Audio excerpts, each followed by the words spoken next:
Texting. 8675309. Somebody got that bitch's name. Anyway. What bitch? That's an 80s song. 8675309. I was trying to figure out, it was like a question. Whose number was that all these years? 8675309. Yeah, you remember that song, America. I know that song. Yeah, that song. Whose number was that? Imagine if that was like, like a what's her name? Like Pamela Anderson's number or something like that. Like one of those iconic babes. Like Linda Carter or like what's this generation? Who's the hot what's her name? Scarlett Johansson, someone like that.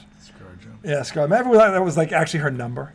You imagine that shit? No one ever called it. And then one day somebody calls it and she actually answers the phone. Yeah, this is Scarlett. What's up? Excuse who? This guy's in the guy can dream. What's wrong with that? Anyway. Dream another one of these beauties. Yes, we can. Welcome back to the Sack, by the way. It is a Frothel Freestyle Friday. I am reaching for the good doctor. We've got liquid gold in the good fridge. Doctor with a little more than a splash of vodka, boys and girls. The Pinnacle Whipped Cream, Betty, Joe Booyah. Everybody's in the hizzy tonight. Okay, it is the perfect weekend. Colorado just bum blasting Stanford right now. It's the second quarter. It's 29-0. We got to figure out are they going to drop 50 on them? We're going to hang 50 on them tonight? I think they have to for rankings purposes. They're hanging 50? Remember now, you got to crush them to get ranking. It's all about style points. 45 burger. You don't think they're going to hit 50 on them with that kid back? I don't know. I think 51-0 has a nice ring to it. No, I hope you're right. Or 54. I hope you're right. But it'll help them get ranked. They'll slow down and they'll get people out of the game. Well, that would be the smart thing to do. We looked at their schedule, by the way. 4 of their last 6 opponents are all ranked, and the one that isn't is Arizona. Oh, you've seen them play. They've almost beat. Arizona's filthy. Their schedule's just harder than everybody else's. But anyway, they look good tonight. The fucking number 12 Hunter is back. Heisman is back, as we call him. 29-0 going into half. They look good. Shador looks sharp. Looks efficient.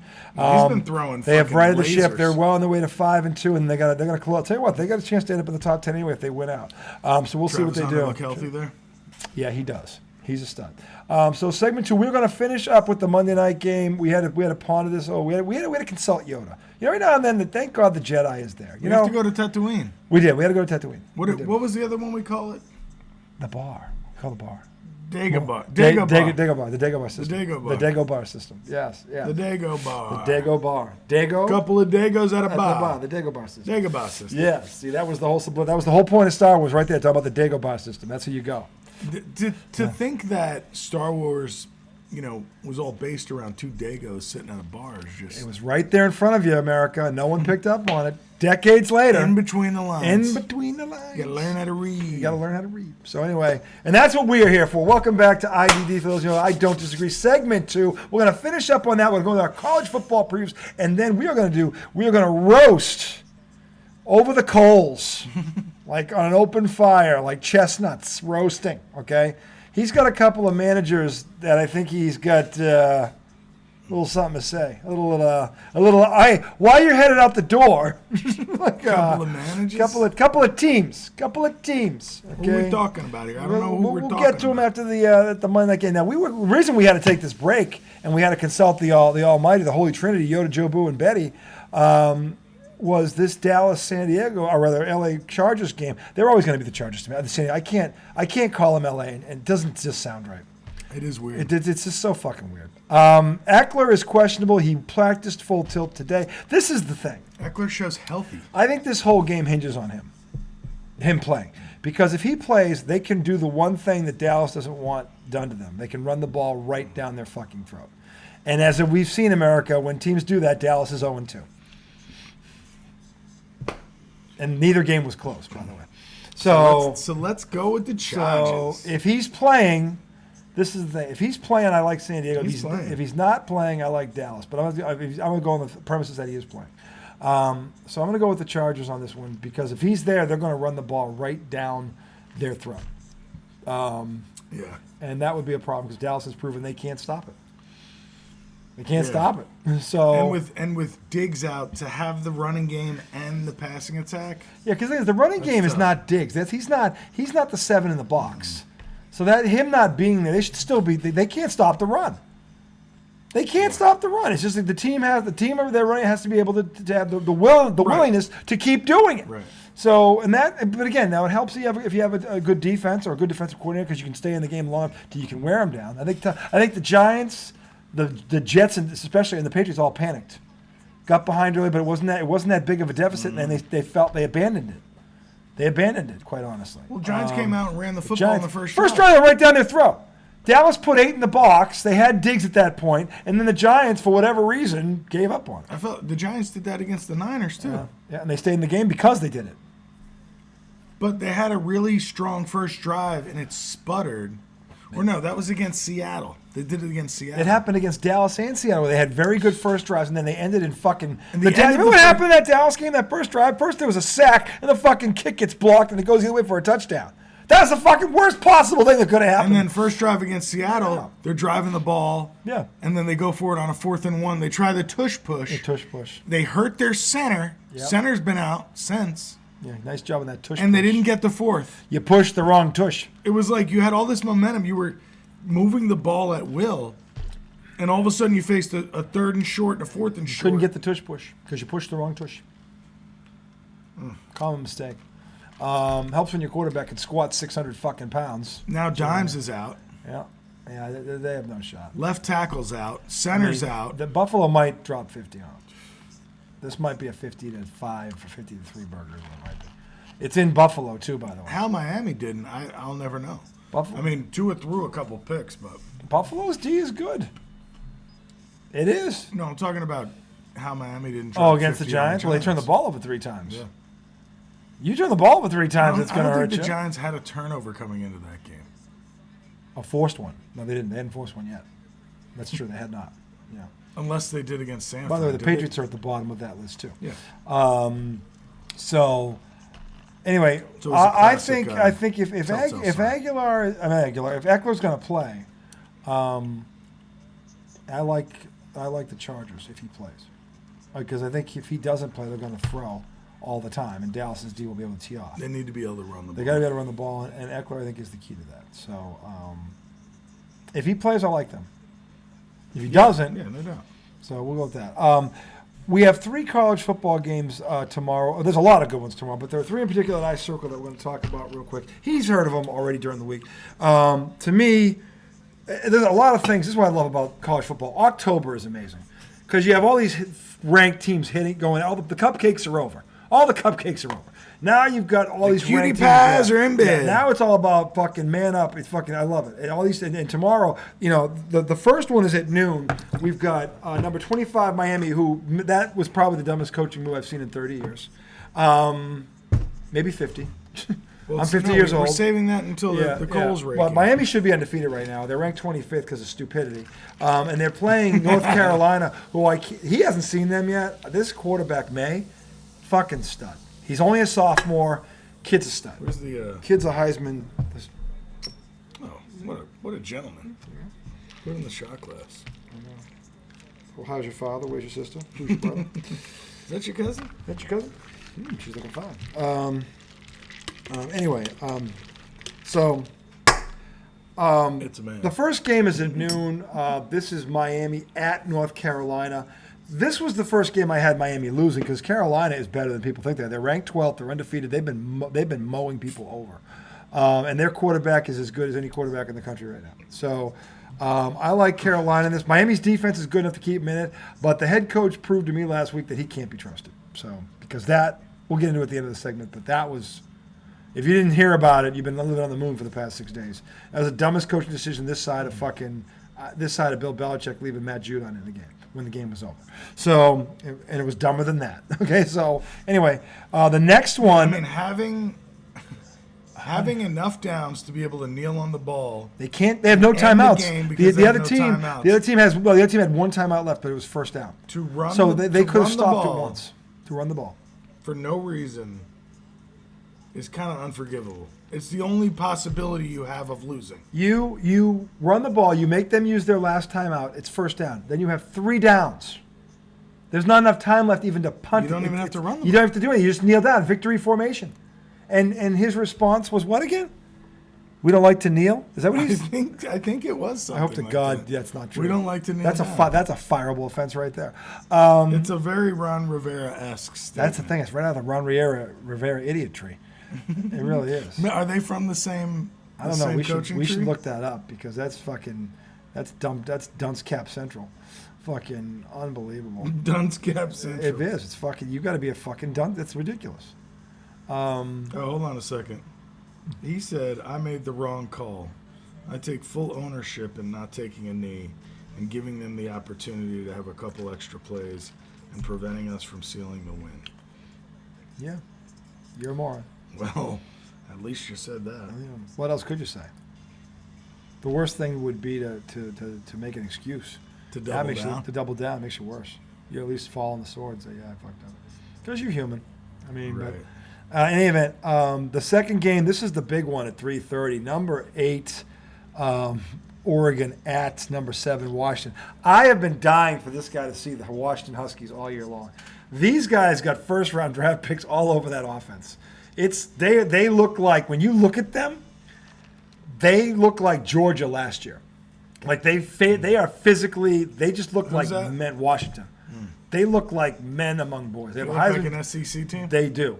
They really do. And I hadn't seen. I mean, I kept trying to figure. USC has the offense, but not the defense to stay with them. I don't know if Oregon has either, but I think Oregon's offense is every bit as good as USC's. I don't know Oregon's defense though. This is the thing I don't know. We're gonna find out because that Washington offense is as good as any offense in this country right now. And I really think they could be in the national championship game. I think they're that good. But Oregon's played well. Oregon has been every bit what they should be. So because it's in Washington, I believe the Huskies prevail. Close comes down to that defense.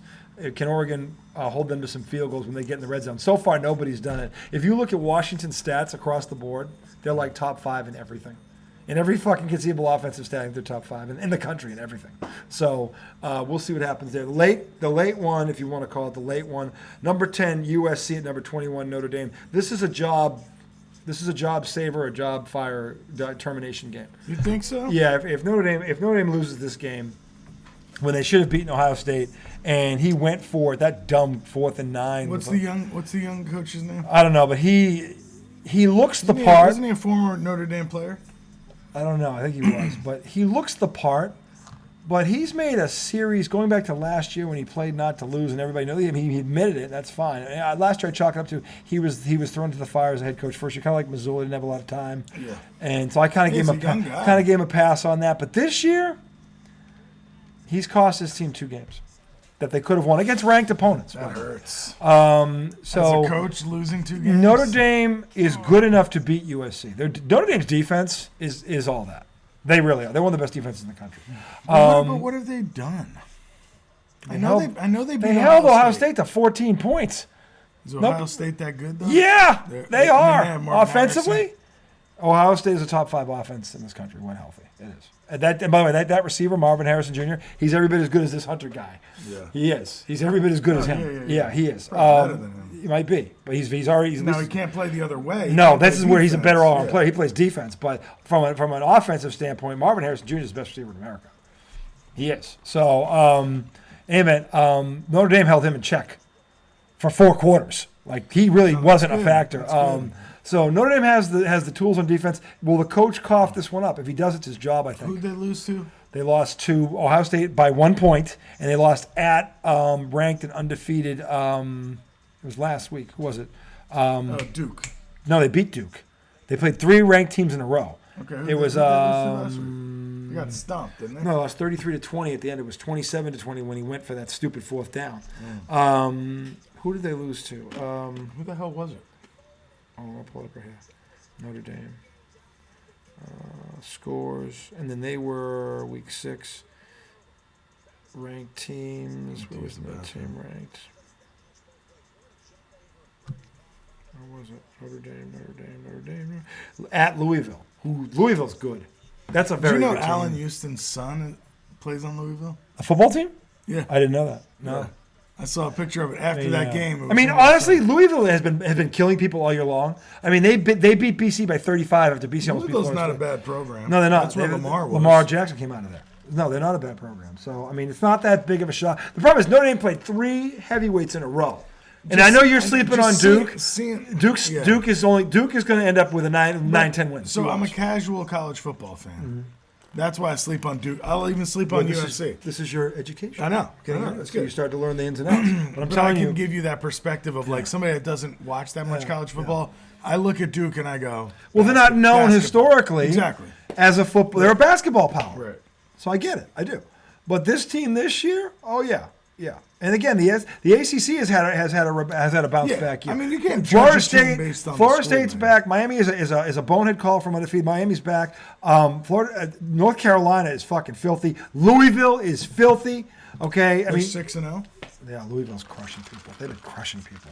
They are legitimate. Yeah, they are. And I can't wait to see. These teams are all going to play each other in the SEC. They got 5 ranked teams. Okay, and they should have 6, by the way. You said Louisville? I'm saying the SEC, the ACC has 5 ranked ACC. teams. Yeah, it's 5, and they should have 6. I didn't realize that. Yeah, I thought the ACC stunk. No, Miami, Florida State, North Carolina, Louisville, and Miami. Wow. And there's other teams in there. You said Miami twice. No. I said North Carolina, Florida State, Louisville. Okay. What's the other one? Hold on. I had it right in front of me. No, I just had it right in front of me. Hold on. Duke, UNC. Duke and USC are both ranked? Duke and UNC. UNC. And UNC's nasty. That's crazy. I'm telling you. Duke and UNC. They're both good. And they're really good. So when does UNC play tomorrow? They're the first game at noon against Miami. That's going to be a hell of a game.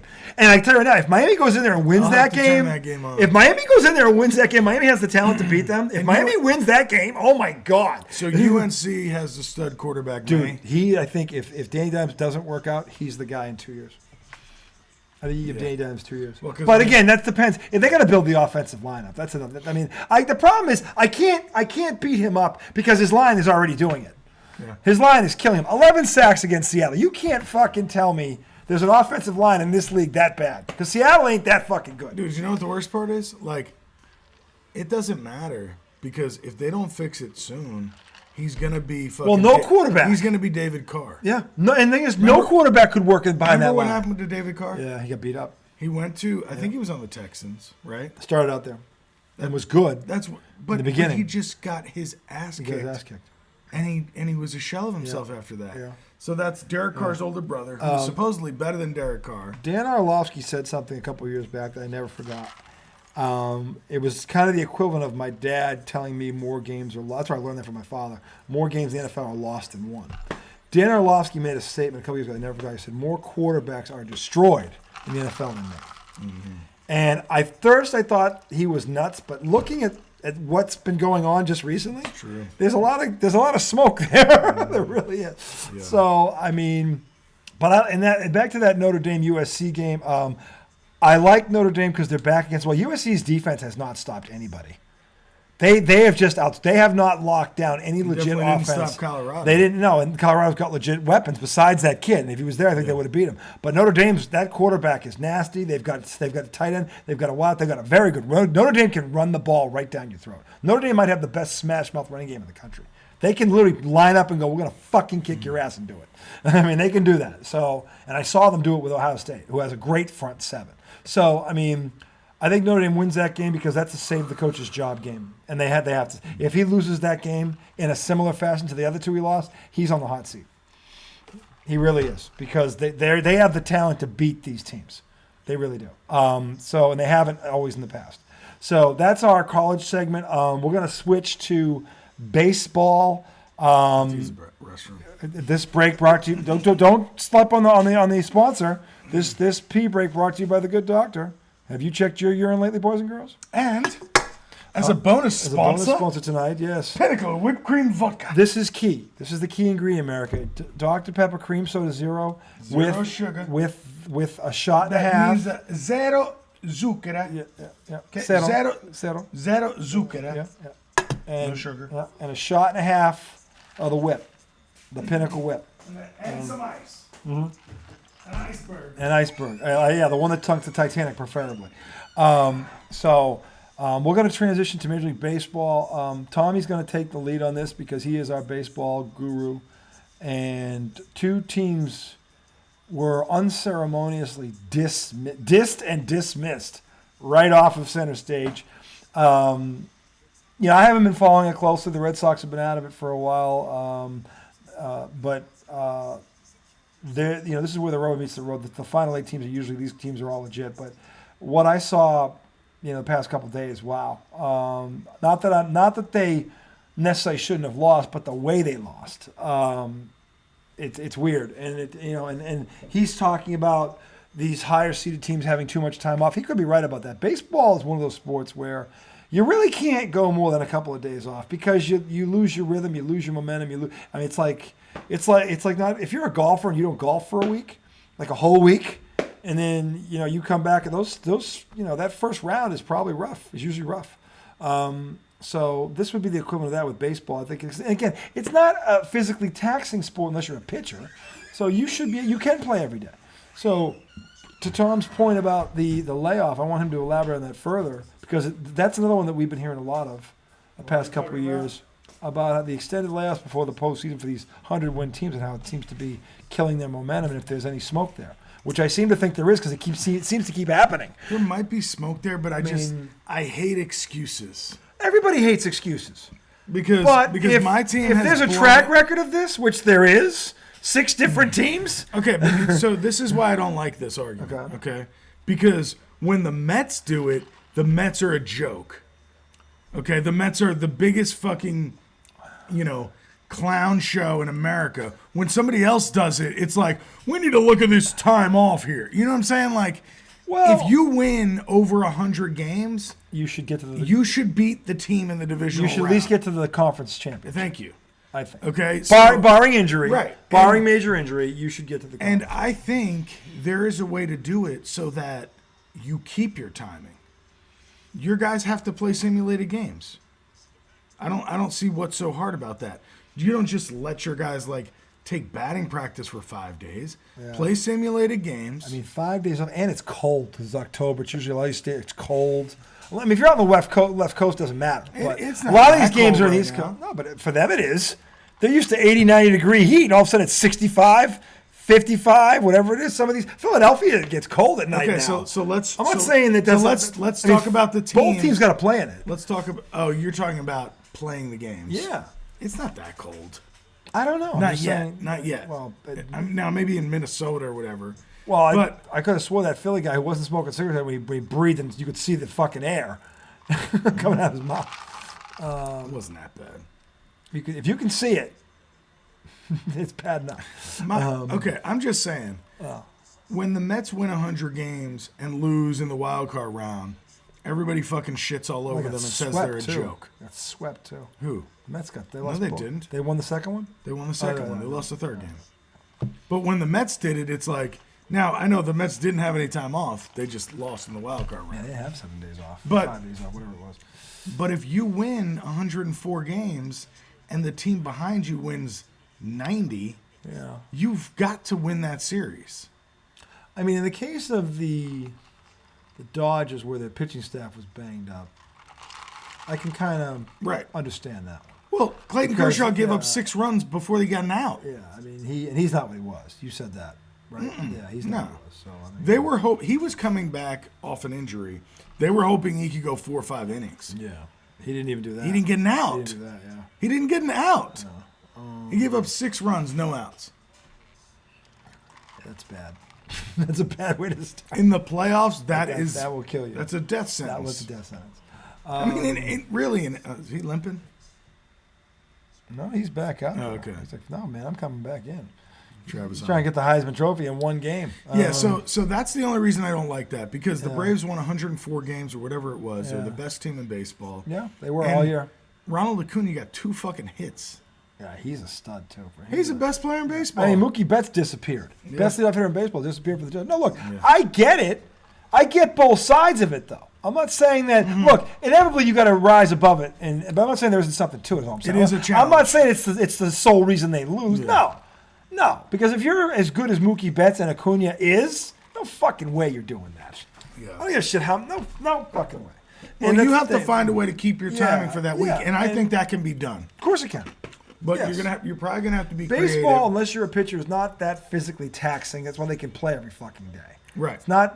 Your body does not take the beating like football, Right. hockey, or even basketball. So if you got to play simulated games to keep your timing, and play 6 innings, don't play full. Play 6 Right. innings or something. Something like that. 5 innings. and let the pitchers throw 2 innings. Yeah, Or just 3 to keep them innings. fresh. Right. I mean, because again, if you're sitting around for having played basketball my whole life, I know what happens when you take 2 days off. Okay, 5 days off is ridiculous. It's like you almost feel like, what the fuck? And here's the thing: they got to set their rotation. Yeah, Spencer Strider pitched twice. He's their ace, the Braves. yeah, So that's an advantage. Yeah, it is. The Phillies had to go play 2 games. yeah. No, Philly won this series. No doubt. I'm not taking away from Philly. Outplayed them. Philly was the better. Philly deserved it. And by the way, the guy from Atlanta did say that. The manager did say, "Look, yeah, they were." Snedeker said it. He's like, they were better. Yeah. They were just better. I'm not getting into what the fuck they beat us. They outplayed us. We wanted to play where we played. They just played better. So But did you hear all the drama about Orlando Arcia and what he said about Harper? And Yeah, it was pathetic. It's pathetic. I mean, I just kind of look like, dude, if you get beat like that, just tip your cap. They were better today. It wasn't because we didn't want to win. Sometimes the No, opponent but plays did better. you hear than all the drama? Because, okay, so after game 2, when Bryce Harper, Did the whole went too far too around far, second and then yeah. got picked off. Yeah. In the locker room after that, oh geez, that's 2 drop passes That's in a 2 row. drop passes, yeah. In the locker room after the game, Orlando Arcia, the shortstop for the Braves, was overheard yelling, "Attaboy Harper! Attaboy Harper!" And it was reported, Yeah, because and who cares, honestly? yeah, But anyway, Harper apparently took offense to it, of course. and he hit 2 bombs. And as he rounded second base, he stared the guy down twice because he hit 2 bombs. Yeah. So the first one he went around, he looked at him, Yeah, and then he got to the home plate and he went. I actually don't have a problem with that. I loved I it. love that. That's Larry Okay. Bird shit. So, but then after the game, the Braves are all mad that it was reported on. What? Yeah. Like, Yeah, that's crap. you're mad? So you think you lost because that? he found out that Because Orlando did- Arcia said "Attaboy Harper"? Did you hurt his feelings? I mean, Literally fucking. Oh my God! first of all, Bryce Harper is a great player. exactly. You know why he's a great player? Because if you're dumb enough to do shit like that to him, he's capable of responding, and he'll let you know about He it. was already gonna have a good I'm series. saying, yeah, that guy's He a was stud. having a I good mean, series. like, again, I always sit there. This goes back to last year with the Celtics with fucking dickhead Grant Williams. He talks just shit to all people with Jimmy Butler.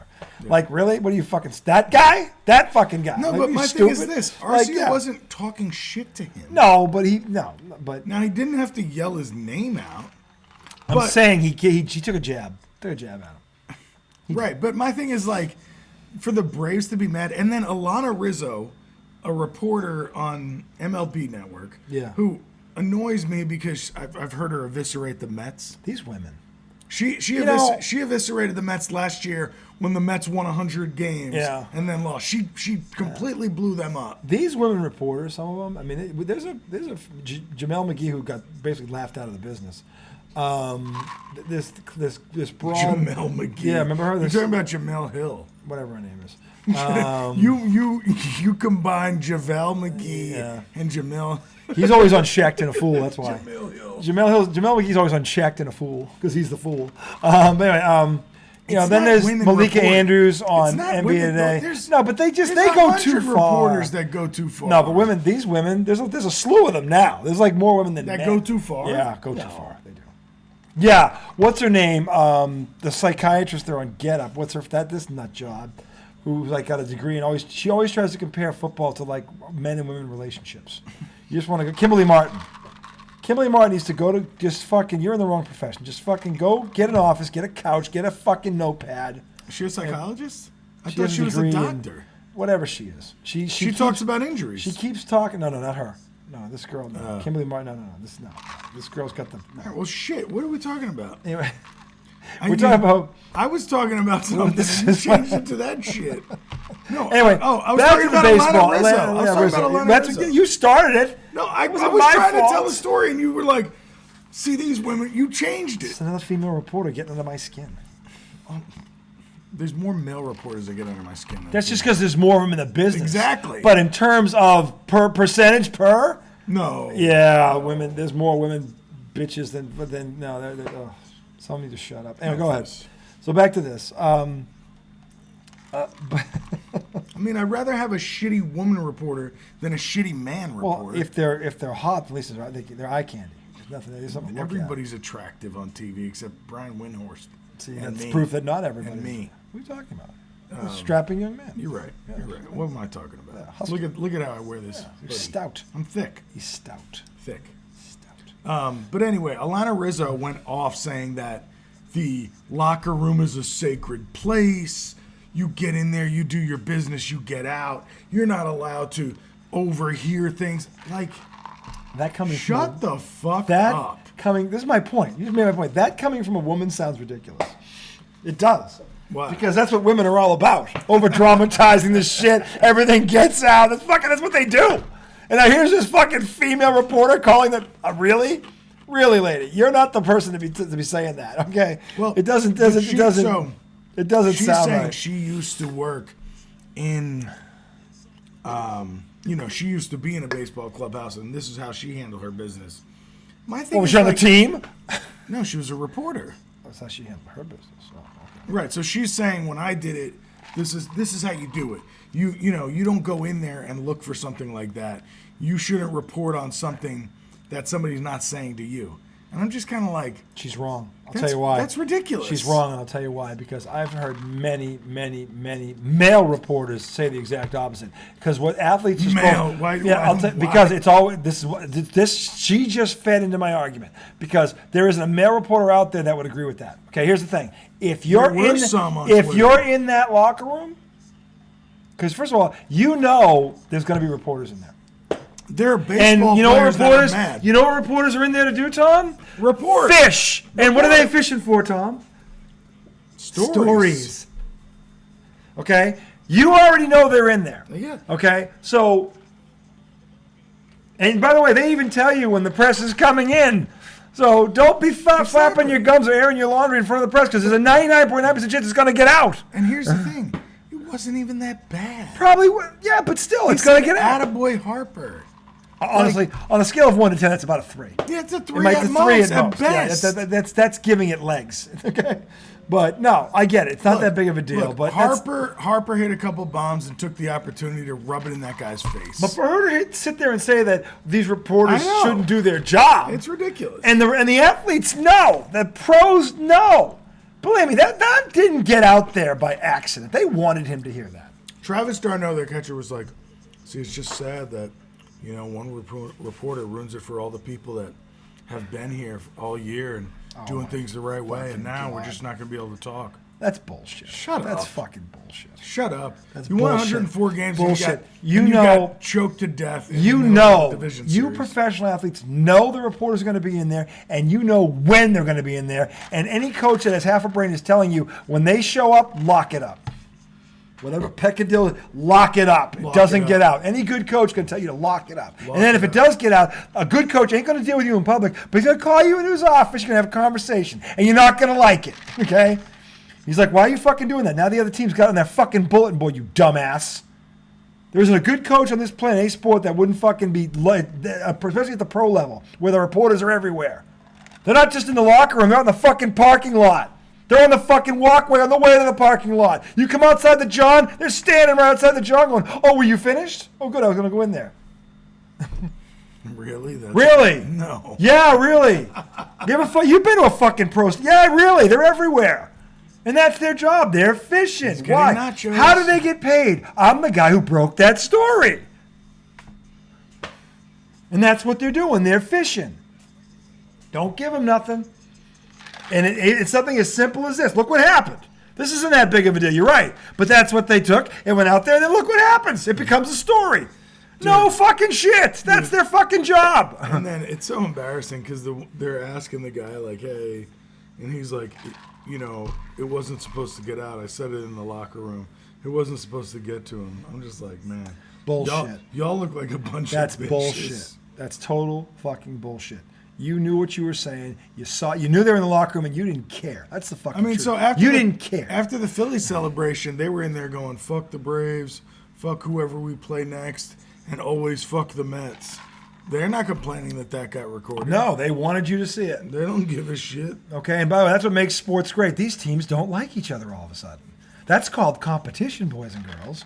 That's what made the 80s, because those teams fucking hate each other. The superstars hate each other. Reggie Miller tells a great story about how if Michael Jordan, he goes, this is a hypothetical. When they were talking about all these buddies buddying up nowadays. He goes, look, if Michael Jordan called me in 1995 and asked me to come play with him, I told him to go fuck himself. Who said that? Reggie Miller did. And that's fucking beautiful. He's I'm gonna fucking beat him. That is why the game was better then. Because the competition, the load management. Fuck no. Do you know who we're playing tonight? I ain't taking the night off. Fuck you. It could be a regular season game. That's what made the NBA the NBA. And that was all. Bird and Magic started that. That was the whole fucking point. The rivalries, the competition. They didn't like each other. That's when you. By the way, if you know two teams are coming out on the field, I don't care what the sport is, and you know they don't like each other, doesn't that give you a little more incentive to watch that? Because you know they hate each other. You know they can't. I grew up watching Knicks Pacers, Knicks Heat, Knicks Bulls. What was the one common denominator? It starts with H. The letter H, America. Hate. Yeah. It's not harmony. It's hate. Okay? It was real hate. And that's what made those series what they were. Because and you could see it in the way as the fans hate each other. The players hate each other. That's yeah. what's missing from the NBA nowadays. That's the difference. And when you see it in the NFL, you see it that's why I love the NHL. Because in the NHL, they still openly hate each other. Okay? And the best part about them is, at the end of the day, though, when that's it, they'll go up and they'll shake hands at the end. That's fucking beautiful. That's the ultimate competition. Because they want to kill each other, but they respect the game, they respect the other team. Like, look, they're still a great team. And they man up and they do that. I like that. I love that. That's why I love the NHL, especially the Stanley Cup players. You don't see that in other sports. Not like that. So, but that's the thing. So back to the A's and the fucking Dodgers who fucking nosedived. Okay, or the Braves rather, and the Dodgers who nosedived. Look, I'm not saying there isn't some validity to that, but that's not why they lost. No. That's not why they lost. Your opponent beats you. Okay? At the end of the day, stop crying about something. And look, if everybody's crying about it, fine. Okay? But the thing is, don't even bring that up. When you lose, you tip your cap. And this is the thing I always loved about the guys like the Patriots. When they lost, they never cried poor. When Zach Thomas paraded around about the tape that they fucking had the Patriots, they didn't call for an investigation. They said that was stupid of us. We should do a better job of concealing our signals. That's what the Patriots do when they lose. They give the other opponent credit. The Zach Thomas in 2006 bragged about how they had all the Pats signals on a videotape. Who's Zach Thomas? Hall of Fame linebacker for the Dolphins. You remember Zach Thomas? And then Jason Taylor was on the outside, the end for the Dolphins. Zach Thomas white? Yep. Big neck, like that thick did he have middle the thing? linebacker. Did he have the thing? In the back, the horseshoe one. Okay. Yeah, Zach Thomas. And Hall of Fame linebacker. Just got inducted this year. God, he bragged about how they had the Pats signals on videotape all their offensive play calls. And they shut them out 21-0 in Miami. I remember that game. And the Pats went to the AFC Championship game that year. That was after they let Deion Branch go. Belichick, you dumbass. But the Pats didn't cry about there it. He is. Yeah, the Pats didn't cry about it, America. They didn't go, he stole our signal. No, they said, fuck him, we got to do a better job of concealing our signals. That's the fucking difference. When the Pats lose, they sit there and they tip their cap. But whatever the fuck happened, that's what they do. Okay? And you used to see that, the Pistons are the kind of the ones that started the other way when they refused to shake the Bulls' hand in 91 when the Bulls finally broke through. That's weak. And Isaiah Thomas said, and I quote, and I'm not saying he was right or wrong here, but what he said kind of made sense because the thing is, it's true what though. Did he say? Well, he said the year before when the Pistons beat them, and they won the title, the Bulls were bad, saying how the Pistons were bad for basketball, and they're all fucking dirty, and they're a bunch of thugs, they have no talent. And Isaiah Thomas is like, what? We had no talent? We were 11 deep, motherfucker. So Isaiah had a reason to be pissed about that, and I get it, okay? But the Bulls still, when they lost, the Bulls still shook your hands. Yeah. And so I get why he's mad, but that doesn't excuse what he did. Because that would have pissed me off if I heard that. Because the Pistons were talented. They really fucking were. Those two teams that went back-to-back, that was no fucking fluke. Truth be told, they should have three-peated because the Lakers in 1988, Kareem gets, because Lambier's a thug, gets called in Game 7 on this awful call, egregious call on Kareem Abdul-Jabbar. He barely touched him. And Jabbar goes line, makes 2 free throws, and because of it, the Lakers win that game and end up winning. That was the 7th game. That wasn't a foul. If I showed that replay, you'd be like, that's awful. Problem is, it's Bill Lambier, who's got a reputation as so what? if he comes anywhere near you. He breathes on you because of all your thuggery, Bill. Your thuggery So cost his your team a fault. title. Yeah. It is. But the thing is, when you look at the play, didn't touch him. Yeah. Didn't fucking touch him. He's allowed to have, he doesn't extend the arm. Kareem takes that sky hook. He misses it. The Pistons had the rebound and they were up 1. They would have won that game and won the title. They call the foul on Lambier. Jabbar makes 2 free throws because he can fucking shoot free throws, Shaq. Okay, and the LA wins their 5th title. Goes back to back. Shaq. Okay, and because that's why Jabbar's better. Jabbar's a 75% foul shooter. Dude. That and that sky hook, which could never be stopped. I don't know how we got on this, but I just read that Scherzer might pitch in the ALCS. That's a mistake. That's a mistake. If the Rangers, who got here without Scherzer, pitch Scherzer, Is this because their rotation's screwed? mistake? No, I mean he's just been working to get back off the DL, or the IL they call it now, and now happens to be the time I guess he's healthy. Yeah. But I wouldn't put him in this. no, not right now. Game 1? Well, I don't know if it'll be game 1. Oh, they didn't say when he's going to pitch? It just says Rangers Scherzer ready to go after pen session, eyeing ALCS. All right, so they haven't said he's going to pitch. Max Scherzer declared himself ready to go Oh. after throwing another bullpen Oh, session goody. Max declared himself eligible. and doing fielding drills Friday. Tom, 2 refresh days- my memory. What happened? What happened last time he pitched in a playoff game? He gave up six runs, 4 homers, I believe it was, against the Padres last year for the Mets. If he had pitched, the Mets win that series because DeGrom won the next night. DeGrom didn't even pitch that well, and they won. This guy is solely responsible for that 100-win team knows that. Yep. And He gave yet up 6 runs in the first yet inning. he declares himself ready. I have declared that I am ready. Ready to do what? Here we go. The Rangers haven't said whether the 3-time Cy Young Award winner will be on their ALCS roster, and that decision doesn't have to be made until Sunday before Game 1. And there you have it. Scherzer hasn't pitched in a game since September 12th because of a muscle strain in his That injured is shoulder. over a month. I wouldn't bring him out. I don't think they're gonna. The tough part is... You know why? Because they watch IDD. No, And they know. It's going to take a lot... They know that we know. It's going to take a That lot they of... know. Dude, it's going to take a lot of intestinal fortitude for them to look at the guy that they traded away Ronald Acuna's little brother for. Not the World Series. They could always bring him back in the. But not what I'm telling you is it would be a mistake to bring him into this postseason. I don't know if... I don't disagree. I don't know if they have the intestinal fortitude to say, you're not going to be on the roster. Bullshit. I think they have every bit the intestinal fortitude to say, look, Max, not yet.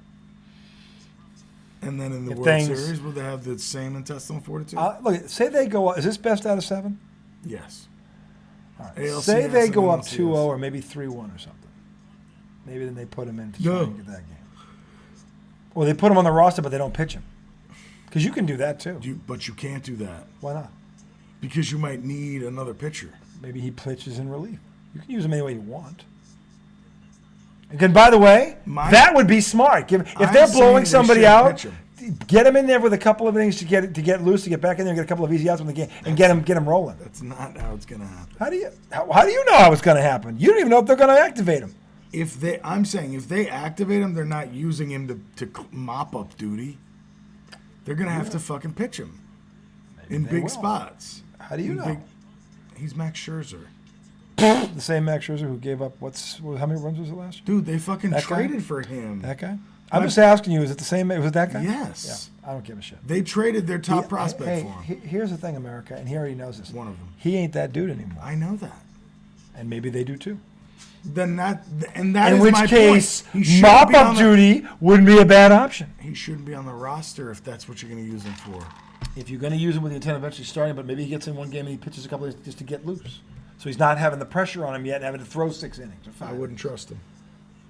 And the thing is, they have not made it. You know why? Because they're thinking like you're thinking. I wouldn't trust So they're them. trying to figure out how can we use this, if we should, and they have time. Okay. Anyway, that's going to do it for segment 2. We're going to do one more small segment because we have a special tonight for you. We have our first top 10 worst coaches in sports, and trust me when I tell you, when you hear this 10. You'll understand why it needed to happen. Okay? And I guarantee you, he probably has 8 of them. Do I think you might. So we will see you on the other side. By the way, Yoda, Betty, and Jobu are all still in the house. As is I the don't know dog. if they'll show up again, will Friday night. It's going to downpour all morning. It's 20. There's something about waking up at 10:30 to steak and eggs or things like that. Dude, but here's my thing. Like, tell me my son's baseball game is canceled now. If it starts raining at 6 a.m., it's canceled. It's not showing that. It is on mine. 6 a.m. See, mine shows 8 a.m., When's the game? 9 a.m. Not playing. But see, it's going to come down to a late decision, which is annoying. Not. Like, I want to go see the game, but if it's going to get called, Not. I don't want to wake up. Get an email. Dude, can I share a story? Yes, when we come back.